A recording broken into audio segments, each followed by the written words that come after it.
દુબઈના બુકીના બે સટોડિયા કે જેઓ અડાજણમાં બેસી આઈપીએલ મેચ પર સટ્ટો રમાડતા હતા તેઓને સ્ટેટ વિજિલન્સની ટીમે ઝડપી પાડ્યા છે।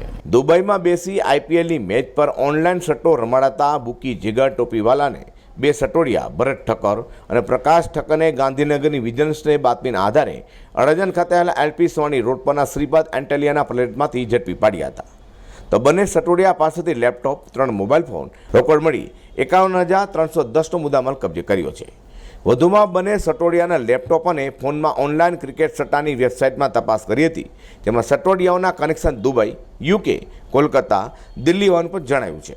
વિજિલન્સના સ્ટાફે કહ્યું હતું કે ભરત અને પ્રકાશ મુખ્ય બુકી જીગર ટોપીવાલાના 5% ભાગીદાર છે। આઈપીએલની મેચ શરૂ થતાં જીગર દુબઈ ગયો હતો। ક્રિકેટનો સટ્ટો રમાડવામાં જીગરનું નામ ન આવે તે માટે દુબઈ ગયો હતો। વિજિલન્સે અડાજણ પોલીસમાં ફરિયાદ આપી છે, જેમાં સૂત્રધાર બુકી એવા જીગર, દીપક ટોપીવાલા તેમજ અન્ય સટોડિયામાં રિયાઝ, દીપક, સતીશ, જબલપુર, ગબ્બર, સમિત, બોધી, કિરણ સમસી, અનિલ હારિજ, શંભુ, અંકિત અને અંકિતના મિત્રને વોન્ટેડ જાહેર કરવામાં આવ્યા છે। અઝર કુર્સી સાથે હર્ષદ સેઠા।